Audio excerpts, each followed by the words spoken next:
Teen age होती है approximate. अब क्योंकि हमारा बहुत सारा खान पान बदल गया है, तो पहले जो पीरियड 13 से 16 साल या 15 साल के बीच में आते थे, वो क्योंकि हमने बहुत सारी पेस्टिसाइड्स, फर्टिलाइजर, इन सारी चीज़ों का यूज़ बढ़ गया है, तो आजकल जो पीरियड्स हैं वो अपनी डेट से बहुत पहले आने लगे। ठीक है, कुछ लड़कियों को तो 9 या 10 साल की एज में भी पीरियड्स आते हैं। ठीक है, तो पीरियड आना एकदम नेचुरल चीज़ है। थोड़े क्रैम्प्स आना, कुछ चीज़ें होती हैं जो हमारी बॉडी में चेंजेस होते हैं और हमको वो महसूस भी होते हैं। ठीक है, लेकिन सबसे पहली चीज़ जो मैं आप सबको ये बताना चाहूँगी कि इसमें किसी चीज़ की डर और हिचकिचाहट की बात नहीं है। ये नेचुरल प्रोसेस है, लगभग सारी लेडीज के साथ होती है। ठीक है, तो हमको ध्यान क्या रखना है, इस दौरान हमको प्रॉपर हाइजीन रखना है। ठीक है, जैसे रेगुलर आप नहाते धोते हो वो सारी चीज़ें आपको करनी है।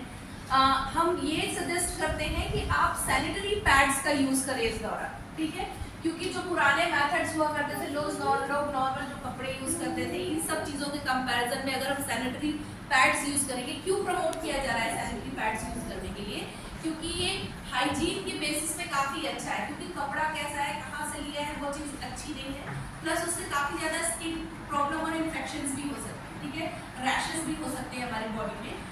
एक चीज़ और ध्यान रखना है कि जब आप पैड इस्तेमाल कर रहे हैं, इसको आपको बदलते रहना है। ऐसा नहीं कि आपने शुरू में कोई चीज़, मतलब शुरू में मॉर्निंग में आपने एक पैड लिया तो उसको बदलिए, क्योंकि ये this lead to the serious problem, gynaec problem. ठीक है, अगर आप एक ही पैड सारे दिन इस्तेमाल करते हैं तो इसमें आपको बहुत सारी इंटरनल प्रॉब्लम हो सकती है, जो आगे चल के बहुत दिक्कत का काम हो सकता है आपके लिए। ठीक है, इसलिए हाइजीन सिर्फ पैड इस्तेमाल करना नहीं है, उस पैड को चेंज करते रहना है। और अगर ऐसी कोई प्रॉब्लम आपको आ रही है कि क्रैम्प्स ज़्यादा हो रहे हैं, दर्द हो रहा है, अक्सर जो लोअर एब्डोमेन है वहाँ पर हमको दर्द होता है या बैक में दर्द होता है। ठीक है, तो आप थोड़ा सा उस दौरान अपने आप को थोड़ा सा स्ट्रेस कम दीजिए। कुछ चीज़ें हैं, आप सबके पास नेट की अवेलेबिलिटी भी है और आप इन सब चीज़ों का जाहिर इस्तेमाल भी करते होंगे, तो अच्छी चीज़ों के लिए करिए इसका इस्तेमाल। ठीक है, तो देखिए कि क्या चीज़ें करनी चाहिए। थोड़ी सी एक्सरसाइज, थोड़े से मेडिटेशन से हम जो ये प्रोसेस हमारी लाइफ में है हर महीने आ रही है, इसके स्ट्रेस को थोड़ा सा कम कर सकते हैं, क्योंकि मूड स्विंग्स होते हैं।